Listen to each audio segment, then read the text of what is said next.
di akhir zaman nanti ada yaumul hisab. Semua amalan kita di dunia itu dihisab, ditimbang. Berat mana nih? Amal baik atau amal buruk? Dipertimbangkan. Kemudian keluarlah vonis Tuhan bahwa orang ini harus masuk surga atau orang ini harus masuk neraka. Saya membayangkan gini. Kalau kemudian nanti ada orang yang tidak disukai oleh si Habib tersebut, kemudian divonis Allah itu masuk surga. Lantas si Habib itu kemudian interupsi. Si Habib itu kemudian acungkan tangan untuk interupsi. Mohon maaf Tuhan. Kenapa? Ada apa? Saya menjadi saksi di dunia bahwa orang tersebut itu harusnya masuk neraka, bukan masuk surga. Kenapa engkau masukkan orang tersebut ke dalam surga? Oh begitu ya? Emang siapa yang bisa memutuskan? Yang Tuhan itu siapa? Saya atau ente? Yang bisa memasukkan ke dalam surga atau neraka itu saya atau ente? Yang Tuhan itu saya atau ente? Saya membayangkan seperti itu. Kan gak mungkin terjadi dialog, terjadi kesalahan vonis Tuhan, itu gak mungkin terjadi. Apakah mungkin seseorang di neraka mengencingi dan meludahi orang yang juga sama penghuni neraka? Coba pakai iman gak itu? Pakai ilmu gak ngomong nak? Kan gak pakai ilmu, gak pakai iman sama sekali. Yang ditonjolkan adalah ketololan, yang ditonjolkan adalah kebodohan.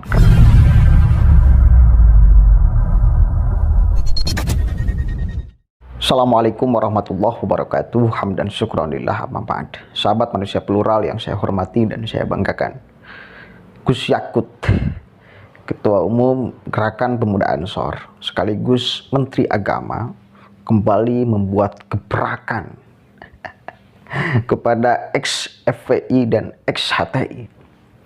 Kan beliau memerintahkan, menginstruksikan untuk Ansor di seluruh Indonesia untuk waspada terhadap gerakan-gerakan mereka yang masih sampai hari ini itu berkeliaran, menyebarkan doktrin-doktrinnya.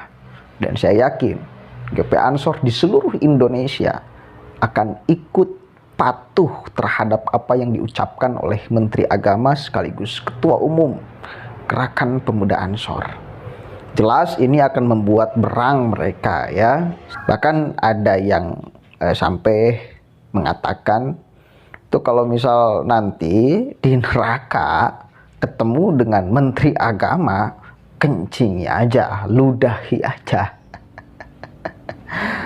Gini ya, akhirnya kan orang ketika sudah tidak mampu di dunia untuk melawan narasi, untuk mengimbangi narasi, akhirnya larinya ke akhirat. Supaya apa? Supaya mati diskusinya. Supaya tidak ada lagi kemudian percakapan yang bisa didiskusikan. Mati, membawa-bawa akhirat pada akhirnya, membawa-bawa neraka pada akhirnya, seolah bahwa dia itu yang punya legalitas untuk memasukkan orang ke dalam surga atau neraka.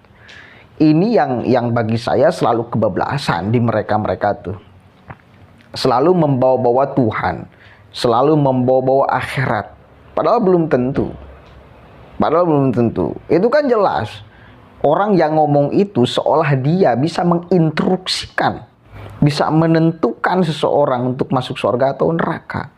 Kalimatnya dia katakan kalau ketemu di neraka, nggak ada ucapan surganya, nerakanya yang keluar. Kan gitu.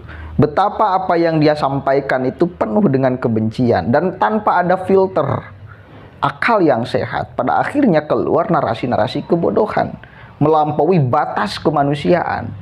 Sekali lagi, melampaui batas mampu manusia. Apa yang diucapkan oleh Gus Yakut itu rasional, bisa dilakukan di dunia, bisa diupayakan. Dan memang gerakan mereka itu sangat berbahaya. Itu masih bisa diupayakan, rasional, untuk mencegah gerakan-gerakan mereka. Coba mereka menjawab, larinya ke akhirat, larinya ke neraka, seolah dia yang punya neraka, yang bisa menentukan seseorang masuk surga atau neraka. Kemarin saya memposting salah seorang Habib yang juga dia itu seolah bisa menginstruksikan seolah dia itu bisa memaksa, seolah ponis Allah dan ponis malaikat itu bisa salah. Dia mengatakan pas aksi demo lagi ya, urusan menagih Yakut, dia mengatakan akan memaksa pemerintah untuk masuk ke dalam nerakanya Allah. Bayangkan, sebegitu offsetnya gitu loh. Mereka di dalam sikap-sikap yang dibungkus keagamaan padahal nafsu. Karena sudah melampaui batas, akhirat dia juga klaim, surga juga dia klaim, neraka juga dia klaim. Padahal itu adalah otoritas Allah. Kan gitu. Jangankan orang tersebut, Nabi Muhammad juga tidak memaksa kakeknya kan, Abu Thalib untuk masuk surga. Tidak bisa. Tidak bisa memaksa. Tidak bisa memaksa. Ini ada seorang Habib yang katanya cucu Nabi. Bisa memaksa orang untuk masuk neraka. Kan kalau diteruskan dia juga bisa memaksa orang untuk masuk surga. Pertanyaan saya, siapa dia? Kalau saya membayangkan percakapan, nanti misal ada di akhir zaman ya. Kalau saya membayangkan nih, logika saya membayangkan di akhir zaman nanti ada yaumul hisab. Semua amalan kita di dunia itu dihisab, ditimbang. Berat mana nih? Amal baik atau amal buruk? Dipertimbangkan. Kemudian keluarlah vonis Tuhan bahwa orang ini harus masuk surga atau orang ini harus masuk neraka. Saya membayangkan gini.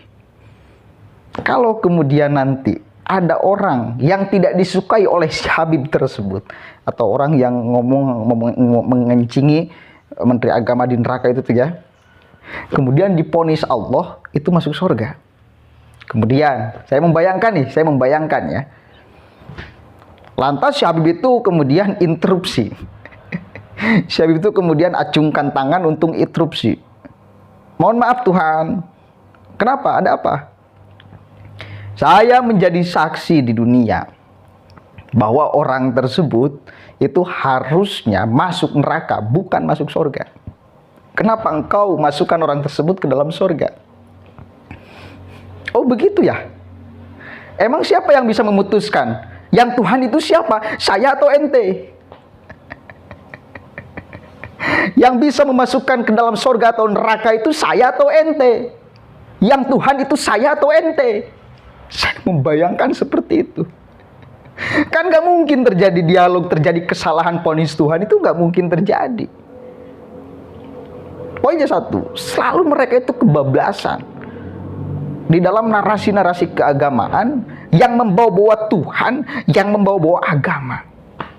Ini yang membuat saya juga sangat tidak suka. Begitu bos.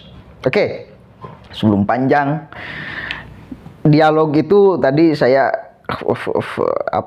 membayangkan aja. Penistaan gak kayak kira-kira ya? Oke, ente mengatakannya memaksa kok. Seolah Allah bisa dipaksa, seolah vonis Allah bisa salah sehingga ente bisa masuk interupsi untuk memaksa orang masuk dalam neraka. Kata-kata paksa itu kasar bos. Kata-kata paksa itu kasar. Seolah kan paksa itu sesuatu yang tidak dimau, kemudian terjadi, dipaksalah. Yang bisa memaksa itu adalah Allah. Yang memvonis itu adalah Allah. Yang bisa memaksa itu adalah Allah. Ente itu lemah. Satu kali lagi, jangankan ente, sekelas Nabi Muhammad juga tidak bisa memaksa. Kalau bahasanya maksa ya, tidak bisa memaksa pamannya Abu Thalib untuk masuk dalam surga. Tidak bisa memaksa untuk bertaubat dan beriman kepada Tuhan. Kan gak bisa. Jadi jangan kebablasan kalau selalu ngomong agama itu, jangan kebablasan. Akhirnya kelihatan tololnya. Kan gitu. Kalau sudah kelihatan tololnya, akhirnya ditertawakan. Oke, saya baca di beritanya ya. Dari wartaekonomi.co.id. Sebut ex HTI dan FPI masih berkeliaran. Gus Yakut langsung beri perintah ke Banser dan GP Ansor. Kita lihat apa perintahnya nih.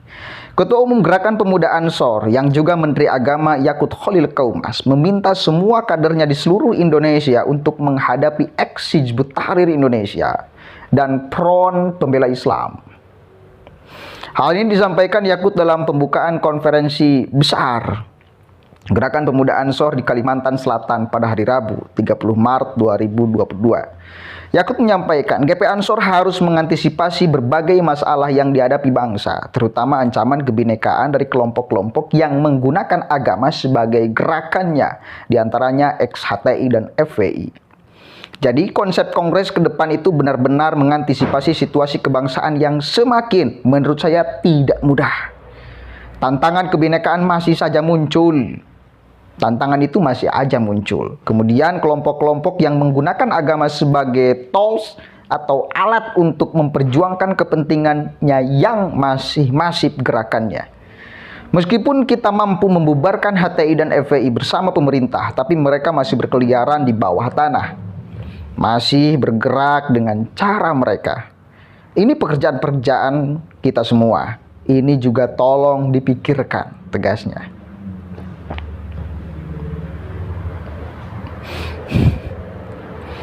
Menurut Yakut, GP Ansor tidak boleh membiarkan aparatur negara menghadapi kelompok-kelompok seperti itu sendirian. Tentu kita tidak bisa membiarkan aparatur negara untuk menghadapi mereka-mereka ex-HTI, ex-FPI yang sejenis gitu ya. Kita tidak bisa serahkan kepada aparatur negara untuk menghadapi sendiri, katanya. Sebagai warga negara, GP Ansor dan yang lainnya memiliki kewajiban yang sama dalam membela negara. Apalagi Ansor dan Banser yang mendeklarasikan dirinya sebagai garda terdepan atas pertahanan NKRI, ujarnya. Satu kali lagi, pernyataan Gus Yakut itu ya membuat perang mereka. Salah satunya ada orang yang mengatakan kalau ketemu nanti dengan Menag Yakut di neraka. Kalau bahasa manusia kan, kalau bahasa manusia yang punya iman, kalau nanti ketemu dia di akhirat, kemudian dia kebetulan masuk neraka, kencingi aja, ludahi. Itu pun kan sesuatu yang, apakah mungkin seseorang di neraka mengencingi dan meludahi orang yang juga sama penghuni neraka? Coba pakai iman gak itu? Pakai ilmu gak ngomong? Nah, kan gak pakai ilmu, gak pakai iman sama sekali. Yang ditonjolkan adalah ketololan, yang ditonjolkan adalah kebodohan. Kenapa? Karena ucapannya penuh dengan nafsu, tanpa ada ilmu. Penuh dengan nafsu, tanpa ada ilmu. Akhirnya yang keluar tontonan kebodohan dan ketololan. Masa iya bisa sesama penghuni neraka saling mengencingi, saling meludahi kan? Gak ada ilmu ya, pernah temukan ilmu agama, ya narasi-narasi agama. Sesama penghuni neraka bisa saling meludahi dan bisa saling mengencingi. Gak ada. Satu kali lagi itu murni ucapan kebodohan dan ketololan karena penuh dengan nafsu dan emosi. Kepada orang yang seperti itu, mari kita tertawa. Ya, semakin terang benderang bahwa mereka itu sering menghadirkan ketololan. Dan kita tertawa aja. Jangan terlalu dianggap serius. Tapi penyebaran ideologinya memang harus dihentikan, harus dicegah. Saya sepakat terhadap ucapan Menteri Agama. Dan satu lagi saya yakin ini akan diikuti. Instruksi ini oleh seluruh anggota Ansor, seluruh Indonesia. Mari kita bersama-sama bergandengan tangan untuk mencegal paham ideologi yang akan merusak kebinekaan. Mari kita bersama-sama bergandengan tangan. Allahul muwaffiq ila aqwamit thoriq. Wallahu a'lam bishawab. Assalamualaikum warahmatullahi wabarakatuh.